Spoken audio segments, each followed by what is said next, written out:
Hello students, I am Vinod Kumar from VCC Max Academy.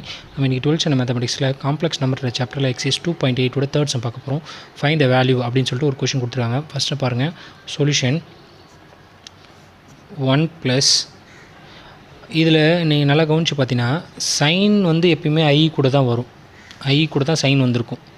அதே போல் காசு கூட ஐ வந்து பார்த்ததில்லை. ஸோ இதுலேருந்து நான் என்ன பண்ணுறேன்னா ஒரு ஐயை வெளியில் எடுக்கிறேன். ஸோ வெளியில் எடுத்தனா என்ன கிடைக்குன்னா காஸ் பை பை 10 இது என்ன மாறும்னு கேட்டிங்கன்னா minus i sine pi by 10 மாறும். ஸோ இப்போ நல்லா கவனிச்சு பாருங்கள். I into cos pi by 10 i cos pi by 10 வந்துடும். ஐ இன்ட்டு ஐ ஐ ஸ்கொயரோட வேல்யூ வந்து -1 minus plus sine pi by 10 மாறிடும். அதே போல் கீழே பார்த்தீங்கன்னா காமனாக என்ன பண்ணுறேன்னா ஒரு மைனஸ் ஐயை வெளியே எடுக்கிறேன். அப்போ என்ன மாறும்னா cos pi by 10 plus i sine pi by 10 மாறும். ஸோ இப்போ எப்படின்னு பார்த்தீங்கன்னா இப்போ வந்து i into minus i into cos pi by 10 minus i cos pi by 10. அடுத்தது பார்த்தீங்கன்னா ஐ இன்ட்டு ஐ ஸ்கொயரோட வேல்யூ -1. அப்போ இதில் ஒரு minus plus sine pi by 10 மாறிடும். ஸோ இதன் பிறகு இந்த ஹோல் பவர் 10 இங்கே இருக்குது அப்படியே இருக்கட்டும். இதுலேருந்து நான் என்ன பண்ணுறேன்னா லெட் இசட்ஸ் ஈக்குவல் டு நான் என்ன எடுத்துக்கிறேன்னு கேட்டிங்கன்னா cos pi by 10 plus i sine pi by 10 எடுத்துக்கிறேன் நானே. அப்போ ஆட்டோமேட்டிக்காக 1/zன்னு ஒரு வேல்யூ கண்டுபிடிச்சோன்னா அது என்னவாக இருக்குன்னா அப்படியே இதோடைய ஐயோடைய சைன் மட்டும் மாறும். Minus i sine pi by 10 மாறிடும். ஓகேங்களா? ஸோ இதன் பிறகு இந்த வேல்யூவை நம்ம அப்ளை பண்ணலாம். இப்போ கண்டுபிடிச்சதை அதாவது 1 ப்ளஸ் ஐ இன்ட்டு இங்கே cos pi by 10 minus i sine pi by 10 value என்ன ஆகிடுச்சு 1/z. ஃப்ராக்ஷனில் இருந்தால் இது மைனஸில் வரும். ஓகேங்களா? எல்லாமே வர சமயம் எல்லாத்துக்குமே அப்படி தான் பார்ப்போம்.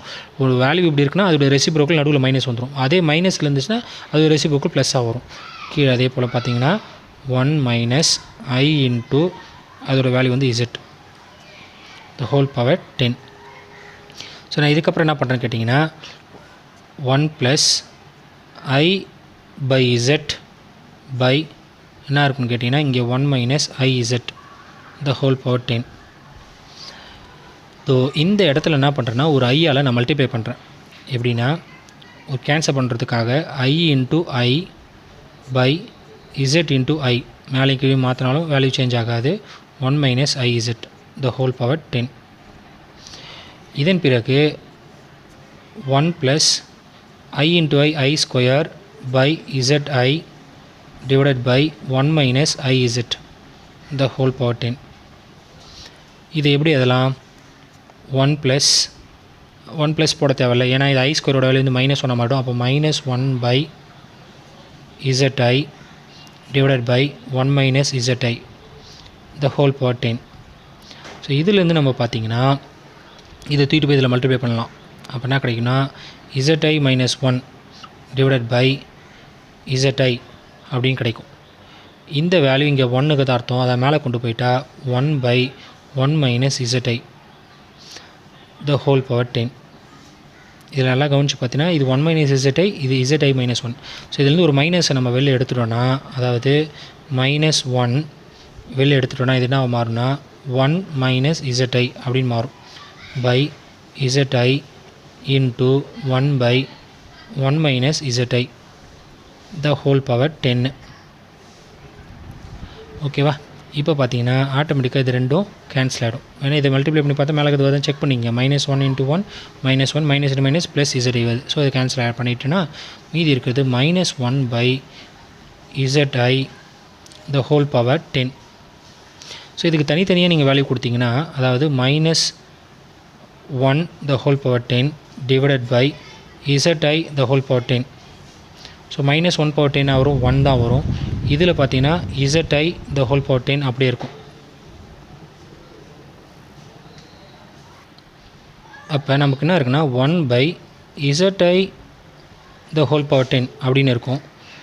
ஸோ இப்போ இதில் என்ன பண்ணலான்னா தனித்தனியாக வேல்யூஸ் கொடுக்கலாம். அதாவது 1/Z த ஹோல் பவர் 10 இன்ட்டு 1/I த ஹோல் பவர் 10 அப்படின்னு எடுத்துக்கலாம்.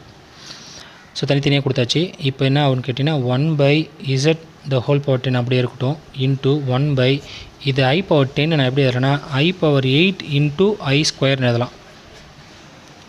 I பவர் 8ஓட வேல்யூ வந்து 1ஆக மாறிடும். அப்போ 1/Z பவர் 10 இன்ட்டு 1 இது 1 இன்ட்டு ஐ ஸ்கொயர் மாறும். அடுத்து 1 by z power 10 into 1 by i ஸ்கொயரோட வேல்யூ வந்து -1. அப்போ ஆக மொத்தம் இங்கே 1 பை -1, அதாவது -1 by 1 into 1 by z power 10. நீங்கள் ஆல்ரெடி இசட் என்ன எடுத்துருக்கின்றது பார்த்தீங்கன்னா இது -1 போட்டுக்கலாம். ஆல்ரெடி இசட் நம்ம என்ன எடுத்துருப்போம்னா cos pi by 10 plus i sine pi by 10 அப்படின்னு எடுத்துருந்துருப்போம். ஸோ இது வந்து மேலே 1 இருக்கும். த ஹோல் பவர் 10 மொத்தமாக சேர்த்து கூட நம்ம த ஹோல் பவர் 10 போட்டுக்கலாம். இங்கே கூட நான் மாற்றிட்டேன்னா ஒரு ஸ்டெப்பை மாற்றிட்டேன்னா ஈஸியாக புரியும். -1 இதுக்கு என்ன பண்ணுறேன்னா 1 by z the whole power 10 போட்டுக்கிறேன். ஓகேவா? ஸோ இப்போ உங்களுக்கு கிளியராக இது புரிஞ்சிருக்கும். இப்போ -1 இதுக்கு 10 மறுபடியும் நீங்கள் உள்ளார கொடுத்தீங்கன்னா 10 பை இந்த 10 உள்ளார கொடுத்தீங்கன்னா அதாவது டிமார்ஸ் தேரம் படி அப்போ பை பை 10 இன்ட்டு 10 வந்து இப்படி வரும் இன்ட்டு 10 ப்ளஸ் ஐ சைன் இங்கே 1 power 10 i sine pi by 10 into 10. So இப்போ என்ன ஆகிடும்னா இந்த 10ம் உங்களுக்கு கேன்சல் ஆகிடும். அதே போல் இந்த 10ம் கேன்சல் ஆகிடும். அப்போ -1 into 1 by cos pi plus i sine pi -1 by cos பையோட வேல்யூ வந்து -1, சைன் பையோட வேல்யூ வந்து 0. அப்போ 0 இன்ட்டு ஐ பார்த்தீங்கன்னா 0 ஆகிடும். அப்போ -1 இது 1 பை -1 கிடைக்குன்னா 1 பை -1 மாறும். அப்போ மைனஸ் இன்ட்டு மைனஸ் ப்ளஸ் 1 மாறும். ஸோ அதோட வேல்யூ என்னன்னு பார்த்தீங்கன்னா உங்களுக்கு 1 கிடைக்கும்.